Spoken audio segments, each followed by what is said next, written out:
Hi folks, I'm Alan Watts, and this is Cutting Through the Matrix on May the 28th, 2017. This is part 2 of last week's talk, to do with the carbon con, the big con game that's going on right now to take away your rights and your freedoms and to allow the truly micromanaging of everyone's lives from birth to death in all these socialist countries. Now, socialist countries are run by multi-trillionaires. I'm not talking about the politicians, I'm talking about the people who really own the countries. And they prefer a socialistic system run by all kinds of cons. That's why they practice conology. That's the art of conning, you see. And they're awfully good at it. That's how you manage great populations of people. Never tell them the truth on anything. Make up fake stories about fake things and tell it often enough, scare the people, and tell them you're going to save them from themselves. You should take all the rights from them. Very old plan, by the way. You can go back into the 1800s and you can find the early writings of some of these control freaks of socialists, who again were very, very rich naturally, who wrote about a world where no one would own any property except themselves, but technically the state would own it for them. They live on big palaces and things like that, but the rest of the public would keep the upkeep for it and do all the work and maintain it and so on. So it would cost them nothing. So it's very appealing to these control freaks to have a world where the public really own nothing, and then they're dependent on the system. They can call it the state, the government, whatever they want to call it. It's all the same thing. And this is where we're going with all of this. They want an end eventually an end. And I've given talks on the history of this going way back. And they want an end of private property. And I'll be touching on that tonight too, to show you how it's all working together and working in to allow it all to happen. Remember, we're just a big herd of people. And those who pay money to other people to live, we're all part of the herd. The ones who own us all are not part of the herd. They even have particular, they might even call it religions that they believe in, where they're superior in all kinds of ways. And they rationalize it amongst themselves why they must rule us and start culling us down a bit across the world. When you see the United Nations sterilizing or helping to get the funding to sterilize through different agencies and so on, the different countries, and do abortions across the world and so on, and your own country is involved in it too, don't think that you're exempt somehow from it all. It's the Western countries that are the first ones to be suffering from infertility. Haven't you noticed? Haven't you noticed? They keep screaming about, Africa and all the other countries, their populations are just booming. But the Western countries, it isn't just that they didn't try to have children, it's the fact that they can't, a lot of them. A lot of them just can't have children. Lots of information on that over the years too. And infertility clinics are really doing a great job for bringing their income in for those who can afford it in the West. This is not by accident. It really isn't by accident at all. There's one thing I've always said, and never forget it. Please never forget this. Those who own you, the big farmers who own us all, and that's what Charles Forty mentions, we're being farmed basically, and we truly are. They want us to breed up when they have big world wars to fight and things like that. And they want to cull us down when they don't need so many of us around. That's really how it's worked. Departments of statistics run our lives, and you don't even know it. It's very Orwellian, and that's why Orwell had so much of that in his book 1984, Statistics. That's how we're managed. And when you go into the Fabian Society and the writings of H.G. Wells, they were obsessed with statistics on the general population. All them, those folk, the ones who do all the work, the ones they couldn't relate to. They talked about those people. That's the general population. It hasn't changed for those who haven't quite got it through their skulls. It hasn't changed at all. In fact, it's worse now than ever. It has a kind of smiley face on it. It has better public relations firms between your masters and you, so that you can't see the diabolical grins behind the mask. You see, you can't see it. It's too well orchestrated. And you go along with it because you believe, well, they must be telling us it. They can't all be telling us lies about the world coming to an end because we're breathing too much CO2 and heating ourselves and things like that. Don't forget, and I won't go over it again, the fact is that the think tanks were employed to find a way to take the rights away from the people, to control their lives in a microscopic micromanagement system. And they hit upon the idea of using global warming, drought, famine, and the like, etc. That had fit the bill. It's an excuse they came up with. And they hammered away for years and years and years and put little inserts into movies and all kinds of things till everybody believes, oh, I guess it really is happening. Huh? You must train your herd in advance for the big move. You got to do it. From sanity to a form of managed insanity. We all believe a lie, a delusion. And it's done awfully well because they have so many professionals working on this all the time on us. Most of the general public, remember, they work to keep the system going.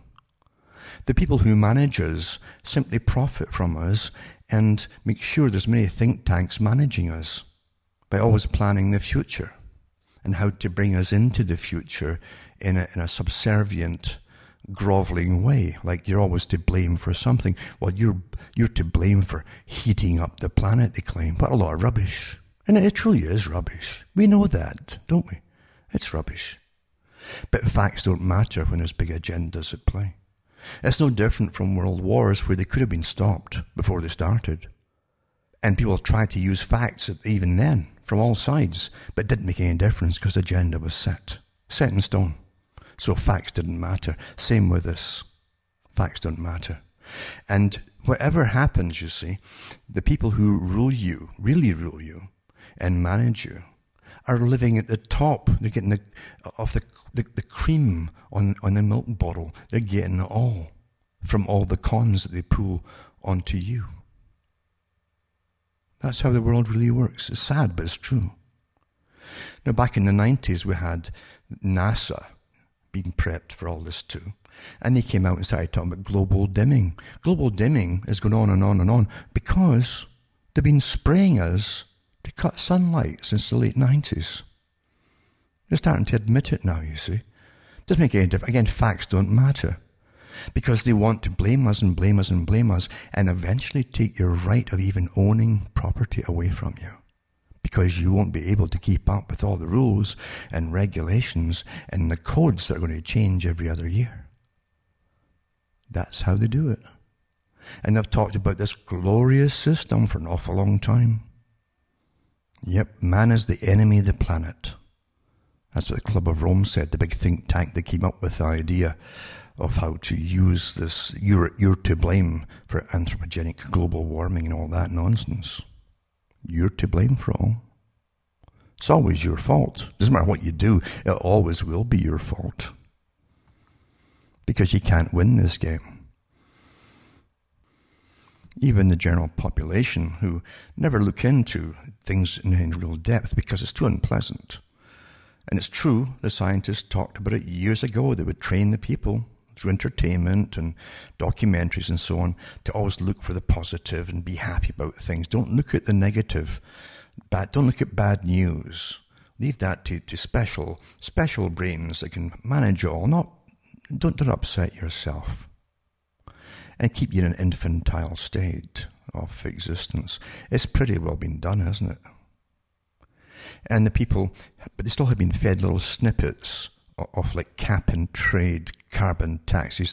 They vaguely understand the things, just the terms, that is, but they don't really know what it's all about. It's not meant that they really understand what it's all about.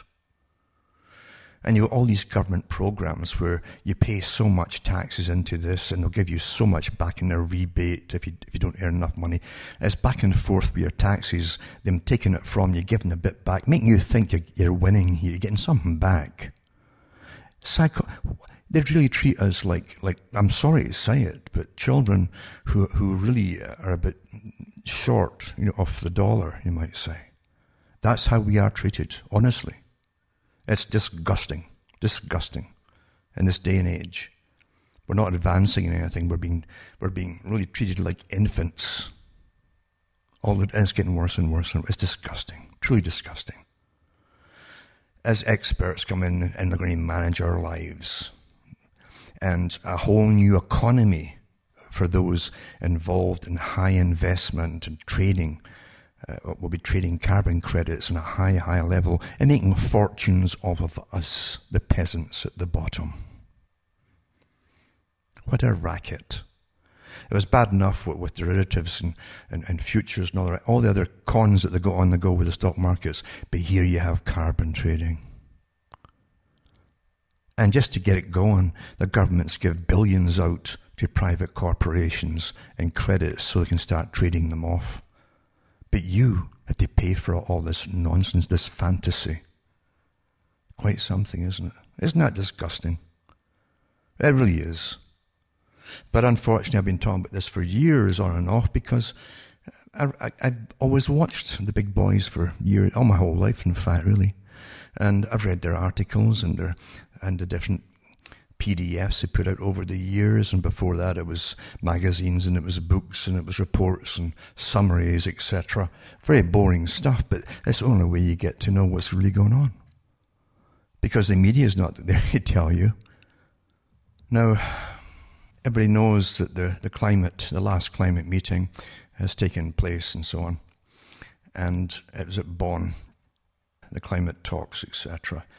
And they come through with the next part of the Conference of Parties, I like to call it, the COP. The parties that have elected themselves to go and decide our fates, basically. The ones you don't vote for, along with some of them that you think you do vote for, just to sign it into law. But anyway, it says here, the intersessional talks, which take place in Bonn each year, midway between the annual Conference of Parties, aim to move negotiations forward ahead of the larger meeting, which takes place towards the end of the year. A range of topics were on the table this year, including the detailed rule book on how to implement the Paris Agreement, which must be finalised at COP, Conference of Parties 24 in 2018. Now, you're going to have these for your whole life long, you're going to hear them, as they keep upping all the different rules and money they want from you every single year, for as long as you live. That's what it's all about.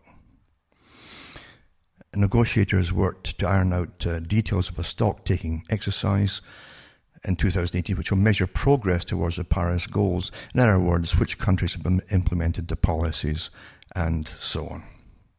And they don't want the public really to look into it, never mind try and understand it, because it's not really meant, I mean, it's like trying to understand a bad joke that doesn't make any sense. That's literally what you've got here. A lot of Conology, bogus science, with a massive political, social agenda behind it. That's really what it's about. And they go on about the different declarations they've got, like Fairbank's declaration, a joint statement, an Arctic Council that acknowledges the Paris Agreement, having lobbied behind the scenes to water down its language and climate change. But it sent a much diminished delegation of 7, a whole new. And I will be putting again the dictionary. They've come up with a dictionary and all this rubbish now. You understand, whenever you get a bogus science created, the first thing they do, those involved, is to create a language. And that makes it seem more valid and more important to outsiders, because you don't understand that language. And they're for the people with the white suits and all the rest of it can walk about in front of the cameras with their noses in the air, being awfully pompous and self-righteous because you're too ignorant to understand it all. What a racket and what a con it is. And it truly is a con. The whole darn thing's a con. But that's what they do, yeah. This is all done by your tax money, remember. And it goes on and on and on with all this different terminology and all the rest of it. And And you'll be falling asleep before you can get halfway through of it. But that's what you get. Now also too, I mentioned last week, and I've mentioned it many, many times before from other articles, other things I found myself that got put into some of these articles from other newspapers and so on.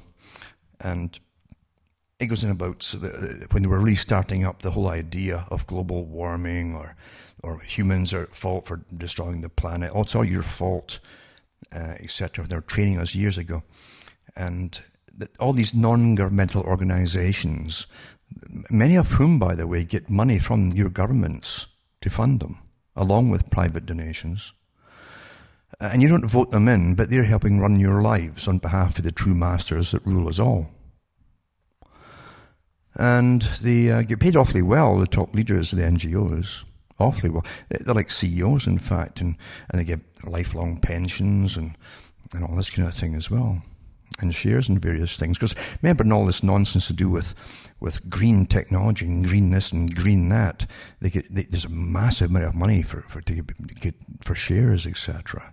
And so they generally find those involved in pushing us on the rest of us have all got big shares in it too. When you really dig, you'll find that, you know. But here's again a quote by Otman Edenhofer, high-level United Nations Intergovernmental Panel on Climate Change official. He says, we redistribute de facto the world's wealth by climate policy. Remember that. We redistribute de facto the world's wealth. That's communists, of course, redistribute the wealth. It sounds like, communists and socialists think it's wonderful. It's going to go to the poor. No, it doesn't. Nothing ever gets to the poor. That's why there's still a lot of poor on the planet. And again, as that happens too, all these folk involved, and they get richer and richer, don't they? But it says, we redistribute de facto the world's wealth by climate policy. Basically, it's a big mistake to discuss climate policy separately from the major themes of globalization. One has to free oneself from the illusion that international climate policy is environmental policy.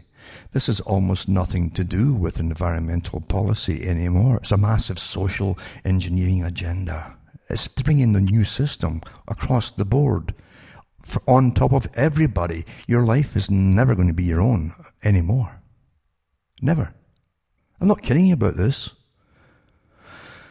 And then, there's a Club of Rome. They were given lots of money to come up with what they could use to get us to give up all our rights and freedoms. In searching for a new enemy to unite us, we came up with the idea that pollution, the threat of global warming, water shortages, famine and the like would fit the bill.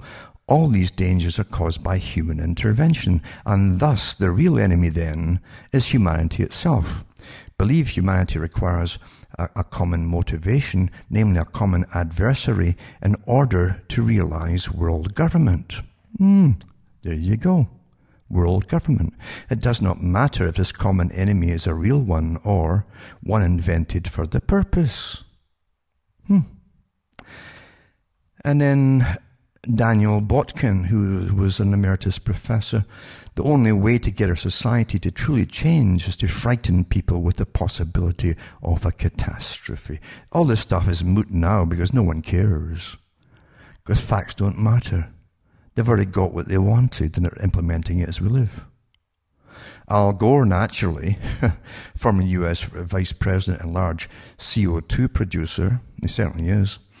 I believe it is appropriate to have an over-representation of factual presentations of how dangerous it is as a predicate for opening up the audience to listen to what the solutions are and how hopeful it is that we are going to solve this crisis. There isn't a crisis, you see.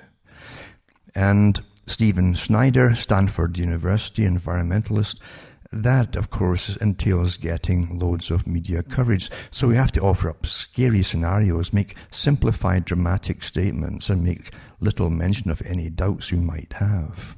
It goes on and on, this particular one, and I'll put all these links up tonight, and you can go through them if you want to, just for old time's sake, because it really doesn't matter, does it?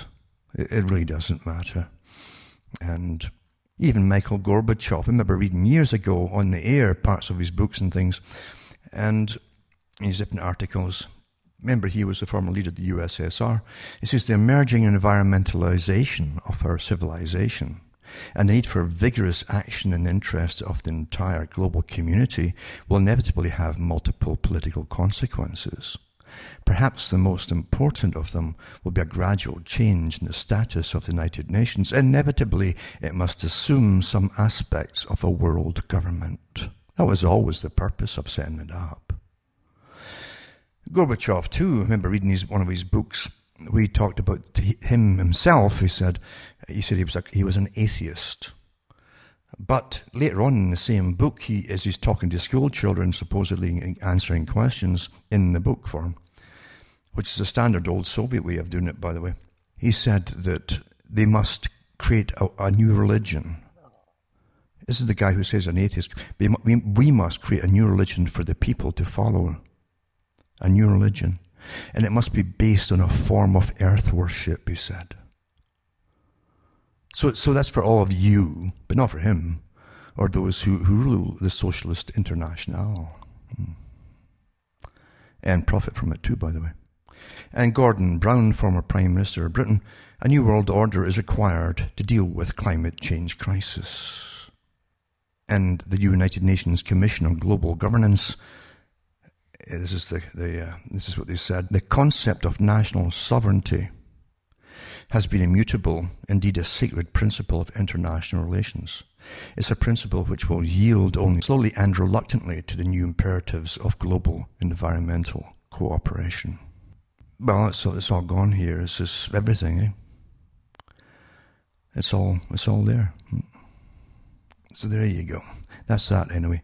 Now, also, the UN Bonn Climate Conference demands, and I mentioned it too last week, $300 billion from you per year to alleviate the tedium. I'll put that up again too. And then I've got this one here, the Jargon Buster, which is like the dictionary for all this United Nations gobbledygook rubbish that they're dreaming up so that you don't understand what they're talking about, so that you'll switch off and say, well, leave it to the experts. It's too complicated for me. As they plunder you. What's complicated about getting plundered and getting told you have no rights anymore? What's complicated about that?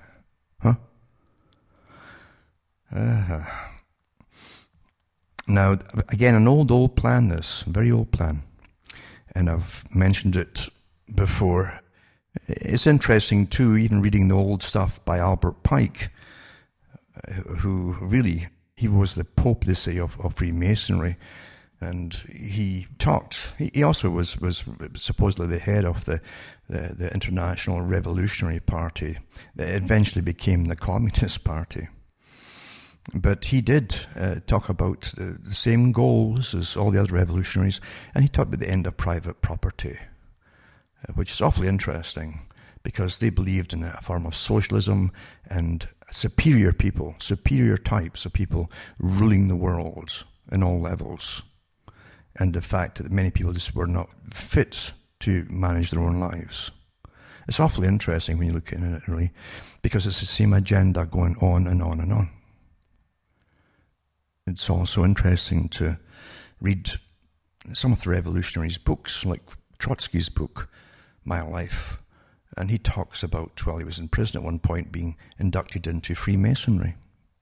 And also how he got so involved in it that he was actually writing books for Freemasons, big, thick books on Freemasonry with its goals and its values and a vision for the future, basically. Now, remember, Trotsky was an international communist who wanted an end of the old order altogether. It simply all ties in with what I'm saying with this whole idea of taking everything away from you, including all your rights and freedoms, by saving the world. Oh, the world's falling apart. No, it's not. There's more damage done to the world by all the geoengineering that's been going on for years and years and years. You find that you get whiffs of this down through history from those involved in revolutionary movements. Now, Tennyson, who wrote some good poetry, he did have these ideas too of the Brotherhood of Man, just like Robert Burns did, in fact. He was a Mason as well, who were sold on the idea that why can't we all just get along? It sounded great at the time. Rather naive at times too.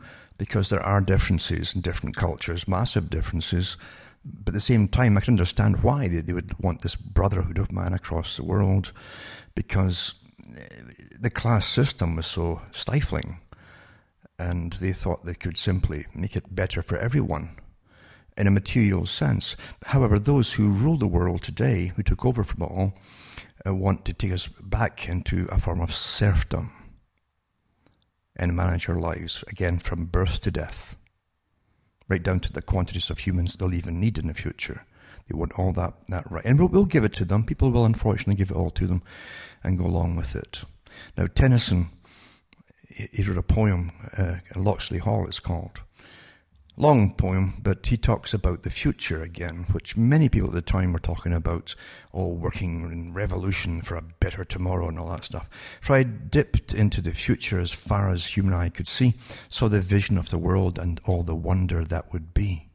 So the heavens filled with commerce, again you got free trade and the whole thing going on, arguses of magic sails, pilots of the purple twilight dropping down with costly bales.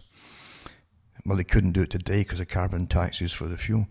Heard the heavens fill with shouting, and there rained a ghastly dew from the nation's airy navies grappling in the central blue. For along the worldwide whisper of the south wind rushing warm, with the standards of the peoples plunging through the thunderstorm, till the war drum throbbed no longer, and the battle flags were furled in the Parliament of Man, the Federation of the world. It says, there the common sense of most shall hold a fretful realm in awe, and the kindly earth shall slumber, lapped in universal law. So it's to do with law across the world, and a federation of the world, a parliament of the world. The same thing, by the way, that Benjamin Franklin talked about when he said that the Federation of the United States, they hoped, would end up being a federation of the world. It's no coincidence I'm talking about. This is all old stuff to me and others who have listened to me over the years.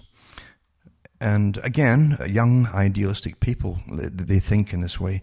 They can't see the practical problems that we often see today as we're going through all of this, of course. And here's the key too.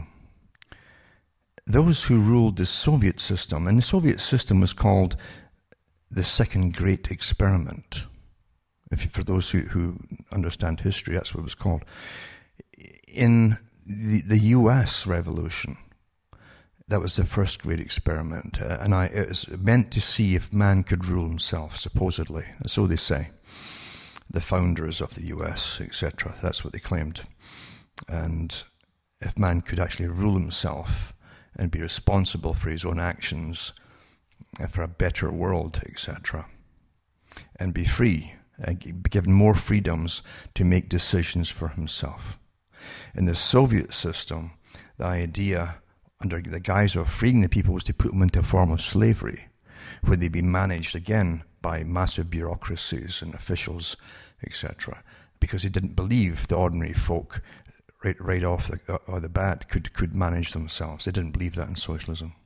And the big boys who rule the world, who run all sides of everything, and they really do, they really do, study all of this to see the best way for themselves to rule the world. It's much easier, isn't it, if you have slaves, as I've had for an awful long time, who will study and get good jobs and pay their taxes to their masters for all the projects that the masters want done across the world, and be good, etc. Be good and be nice to your neighbours, and just get along with everybody else, and don't go into anything in too deep a fashion to cause a stink. You don't want to be involved in protests and stuff. Just go along and do what you're told. And that's a nice way to be. That's a slave who will earn enough money to keep himself, so that the people who own them doesn't have to hire slave masters standing there with whips and then throw them food every day, because someone who works will get his own food. It's a more efficient form of slavery. And what you're going into again is a kind of similar system of going back, where everything that you do will need permission. That's what we're going into. So the so-called scientific management age that many of the people I'm talking about tonight, including H.G. Wells, who was a member of the Fabian Society, the far left system, funded, by the way, by some of the world's biggest billionaires of the time, like the Astor family. Interesting, eh? Where they want to bring in a form of communism, but not a revolutionary one. They knew that revolution wouldn't take off in Britain the same way as it did in Russia. And so I mean physical revolution, so they'll do it the long way around, the Fabian. That's what Fabian means. It's slow, step by step, generations, and get to the same space, you see, same place basically down the road. That's what it was all about. And they wrote lots of documentation to do with their future that they wanted to bring in on behalf of their masters. And they had direct contact with the Kremlin in the Soviet Union, according to H.G. Wells.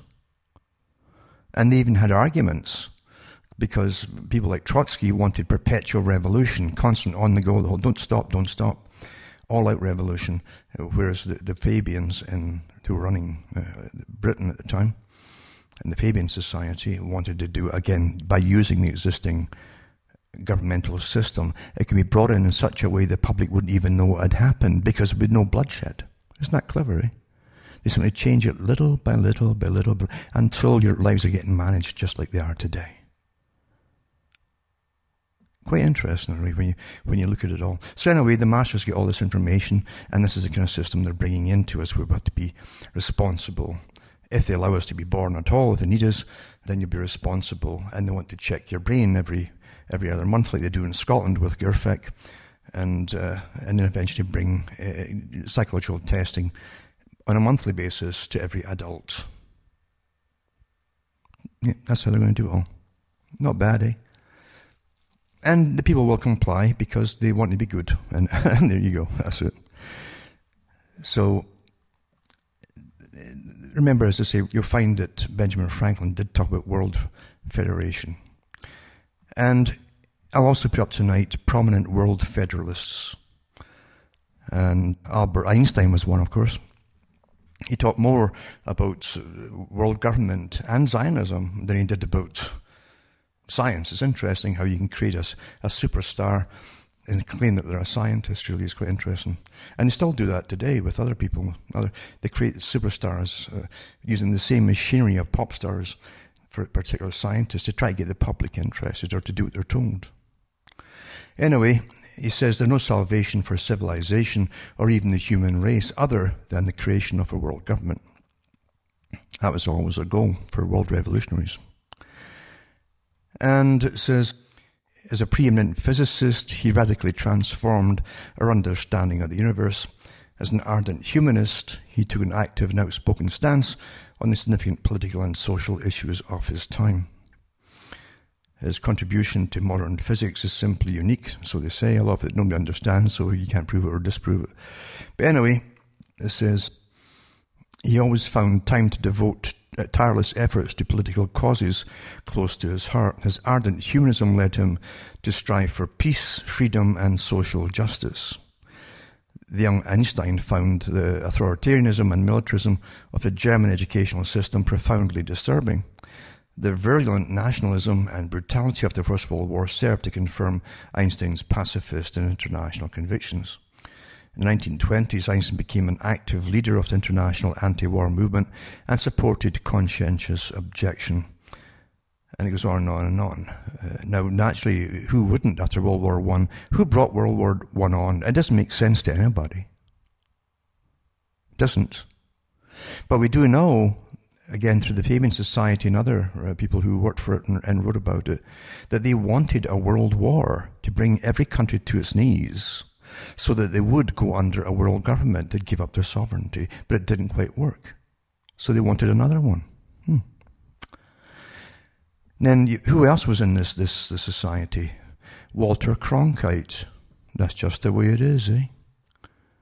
For nearly 5 decades, the World Federalists have worked to promote a strengthened UN and more effective institutions of global governance. I offer my personal endorsement. Now a great opportunity has opened for the realization of the dreams of the United Nations founders, and that was spoken by Cronkite himself. Affectionately nicknamed Old Iron Pants for his unflappability under pressure, Cronkite's accomplishments, both in the air and off, have won him acclaim, etc., etc. And he did have the American trust. I mean, people think that people on TV who speak with authority must be saying the truth. But remember, they're private. These are private people who work for private organizations that own the news. Very clever. So naturally, he uses technique to influence opinion.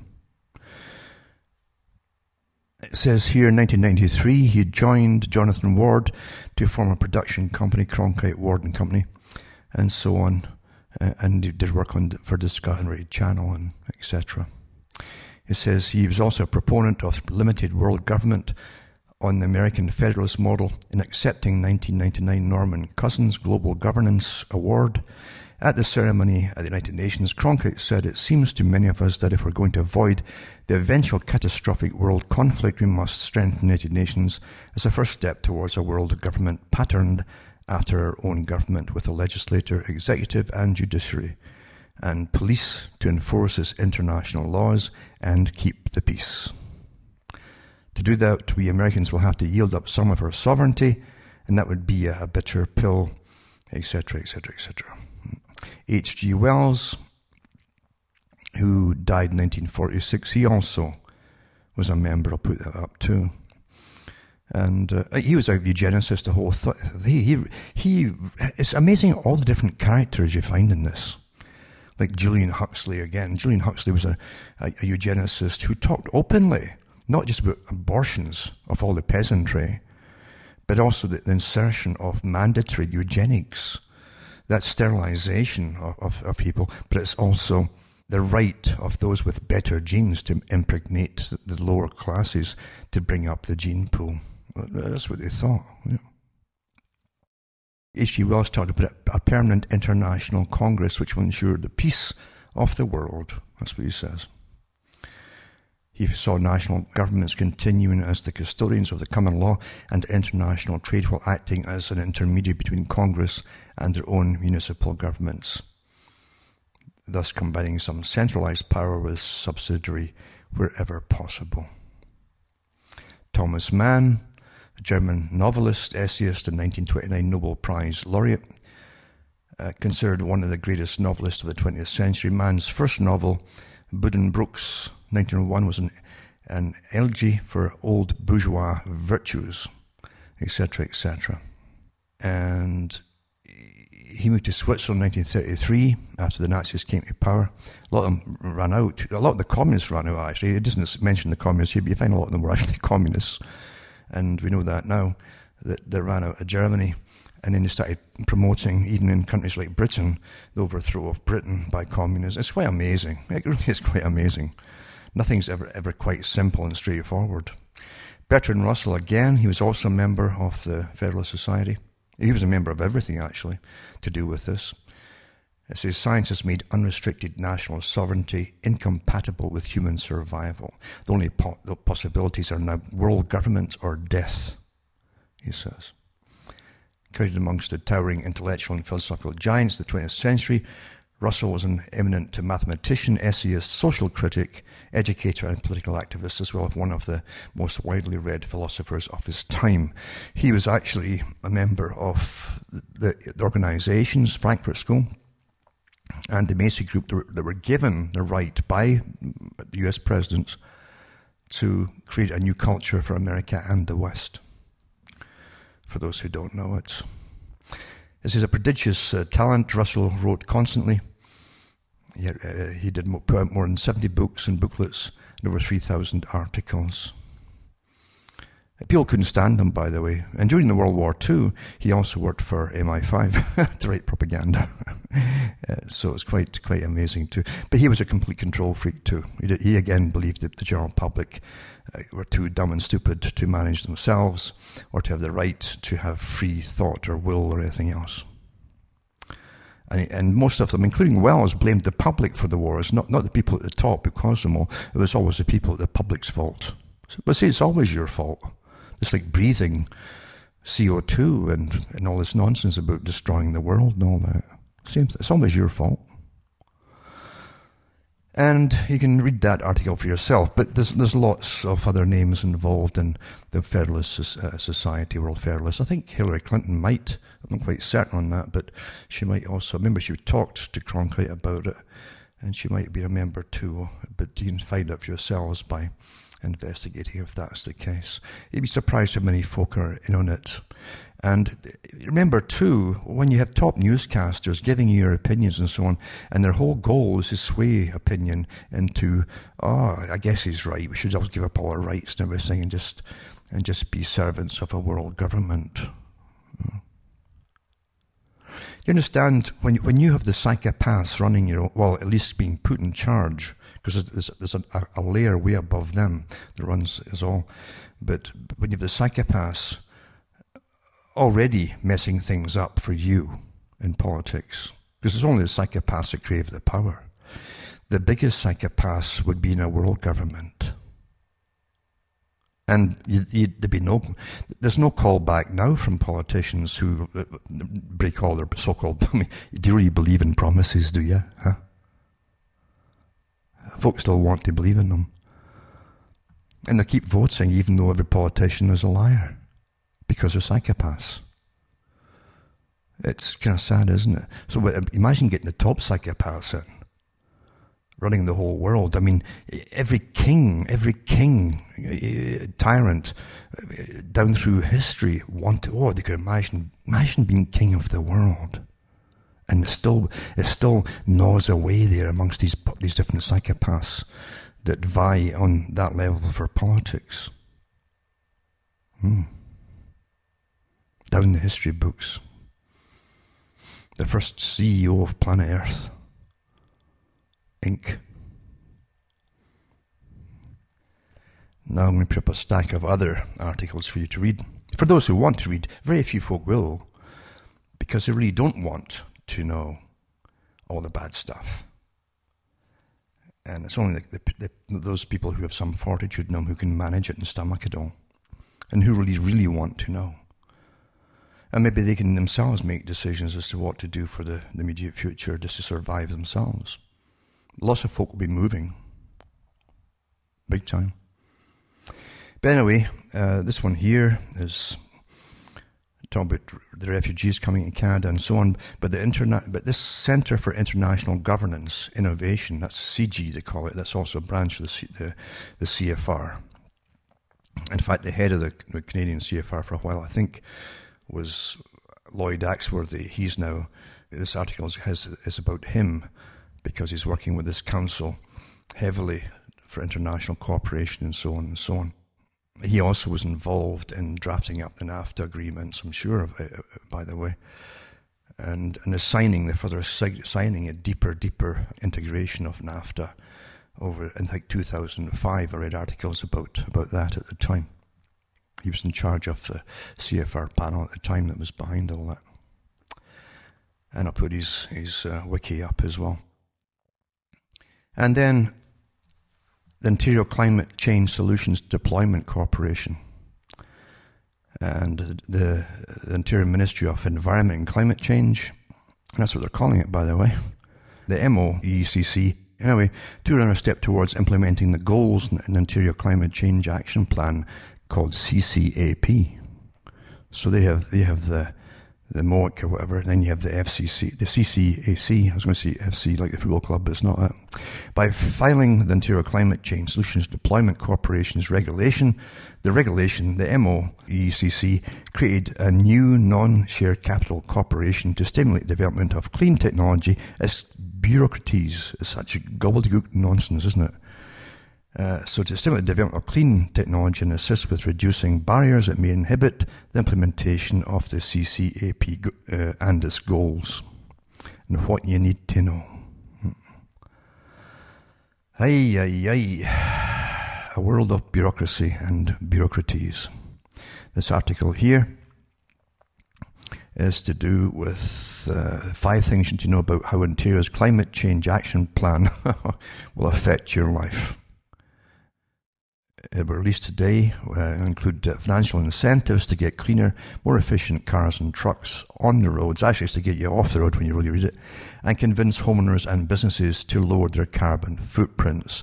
Like wonderful things too. There's a law coming down the pike where you can't even sell your home until you have the thermal approval, etc., etc., etc. You see how it's all going down and there'll be lots of folk losing everything, folks. Lots of people losing. Literally the old kit and caboodle. Yep. Abolition of your private property. Yep. And remember that there are people who own vast swaths of down through big cities of private housing, and they rent to the people in cities.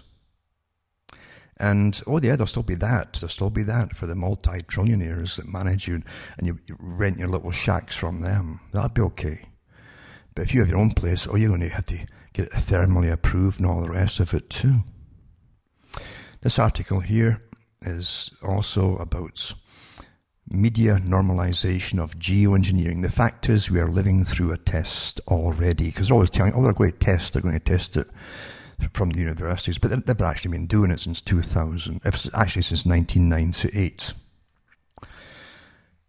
And it says the New York Times recently printed a cheerleading article in obvious support of spraying the atmosphere and dust the population with tons of particulates. The article's headline is, "It okay to tinker with the environment to fight climate change?" So they always use an excuse as wanting to do it, or the fact it's not to fight climate change. It's actually causing global dimming and more rain, as you well know, and it's making darn cold at night. And it's also making people are awfully sick. They'll know exactly how many people, what kind of percentage of people is going to die with all this, and have been dying already, by the way. And it says, it's okay to tinker with the very air we all breathe to fight a crisis created by dishonest scientific data. It goes into the Harvard scientists David Keith and Frank Kuch are moving ahead with plans for atmospheric geoengineering experiments, according to Harvard scientists moving ahead on plans for the atmospheric geoengineering experiments. Again, they're always lying to you, because they've been doing it since 1998. They'll be putting out pounds of chemical compounds, liquid sulfur. They're even discussing they could be doing that. And it can be sprayed as a gas from aircraft. It's not a one-time event. It'll take place throughout the year, dispersing a load that amounts to 25,000 tons. Ever tried breathing in liquid sulfur? And then Harvard professors say they hope to launch a high-altitude balloon tethered to a gondola equipped with propellers and sensors from a site in Tucson, Arizona. And after initial engineering tests, the Stratos cruiser would spray a fine mist of materials such as sulfur dioxide. Quite fascinating when you see all these lovely things that these people have just unilaterally decided what they're going to do with your breath and how you really quite. Did they ask you? No. Remember, in the new society, you have no rights. You don't even really need the right to be informed about anything. You definitely don't have the right to be told any truth about anything. But anyway, it says how unfortunately for Tucson. And by the way, it takes a reading most of this 3,000 plus words of pro-global geoengineering, anthropomorphic climate change propaganda to get to the buried line. It says, but Keith is not trained as an atmospheric scientist. Oh, good. That's a lot like finding out on your kid's first day of school that he's riding home on a bus driven by a bus driver without a license, who was never trained on how to drive school buses before he was put in charge. And it says, in chemtrails, the consequences of toxic metals and chemical aerosols on human health. It's an article by the late Dr. Ilya Parlingueri, first published by Global Research in 2010. The poisons of chemtrails and their toxicity are frankly discussed. Over the past decade, independent testing of chemtrails around the country has shown a dangerous, extremely poisonous brew that includes barium, nano-aluminum-coated fiberglass known as CHAFF, chaff, radioactive thorium, cadmium, chromium, nickel, desiccated blood, mold spores, yellow fungal mycotoxins, ethylene, and forgetting this badly, is killing a lot of people. And it says ethylene dibromide and polymer fibers. Barium can be compared to toxicity of arsenic, and barium is known to adversely affect the heart. Aluminum has a history of damaging brain function. Independent researchers and lab continue to show off the scale levels of these poisons. A few anonymous officials have acknowledged this ongoing aerosol spraying. So it's true. You don't get folk on the edges of the real who are doing all this, who will admit it, but they're terrified. And we're living in a world where folk are terrified to speak. They're terrified of their lives. Is that your free and wonderful democracy?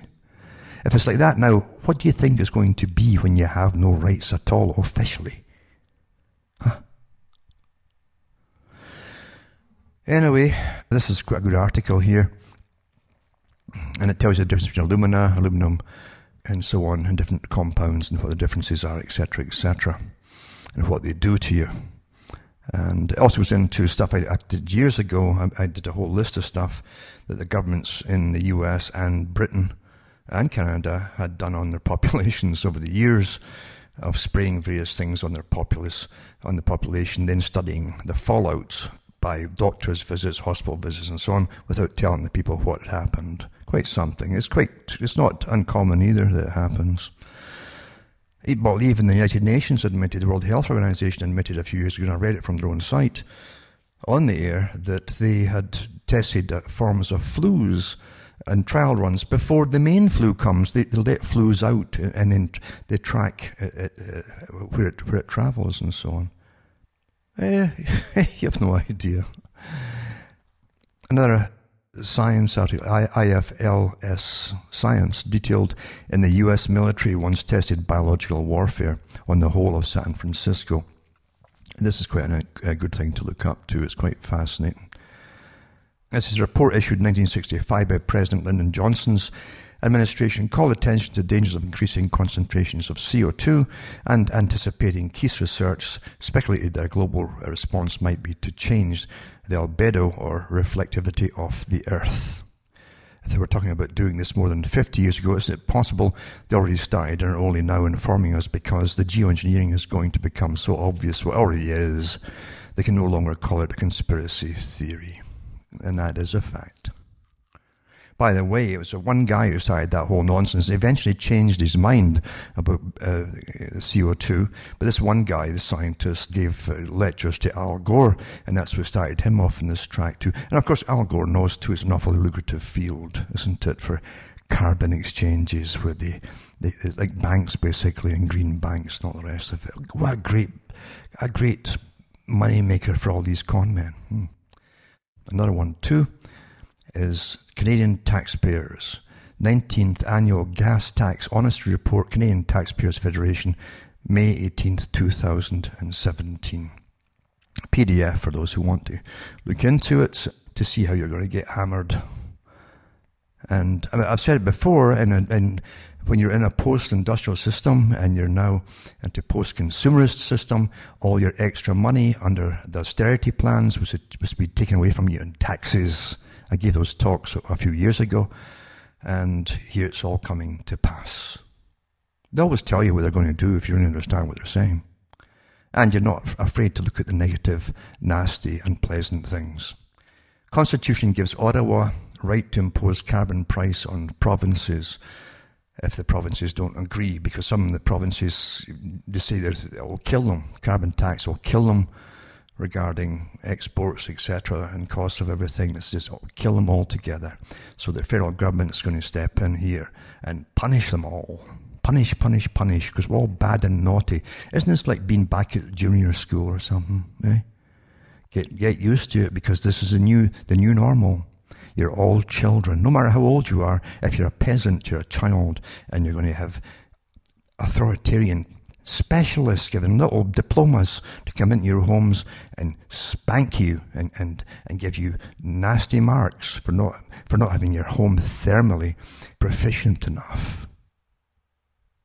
Fines, and you can't sell it anymore, so that they'll just take it off you. End of private property for the peasantry. It'll take a while for that to happen, step by step. It's a few homes here and a few homes there over the years, until you're all in the same boat. You'd be lucky to get a boat, actually, wouldn't you? Mind you, maybe that's what we should do with it. Try and get a boat, and we'll become the boat people. We can go to some other countries where there's no one left. They've all moved here. And maybe we can move in there and live and get some peace for a while. Anyway, it says McKenna released a discussion paper Thursday on the details of a federal carbon price plan, which will be imposed on any province that doesn't have at least $10 a tonne price on carbon. What a con, eh? It's like the king has no clothes. And that's the start, though. That's the start. It's to go up to about 50 in about a year or something per tonne. Or in other articles that I've read, anyway. Oh, they're talking about courts and all the rest of it, and fining people and all blah, blah, blah, and even fining provinces. And it says the goal of a carbon levy is to persuade people to save money by reducing the use of fossil fuels. That means off the road, don't heat yourself, freeze to death just like Britain. This could mean using public transport. Well, that means no more in the country living. You understand that? Because it's Agenda 21. No private vehicles, just essential vehicles only. Huh?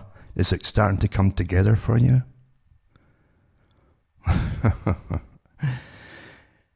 Yeah, there's all kinds of punishments, etc., etc. But yeah, it's all in here, including you can't sell your home, etc., etc. Federal carbon tax plan to follow our Bertrand plan include individual rebates. They give you little rebates, thinking I'm something back from the stuff that they steal from you for this great con. You're being taxed for living, folks, just because you exist. And people will get awfully rich off of you. They always do, don't they? Slavery is alive and well in a better state than ever existed in ancient Egypt. Here we are. We're progressive. That's what progressive means. Anyway, I could have said a lot more tonight, an awful lot more. Some stuff isn't safe to say anymore, by the way, to do with politics and so on.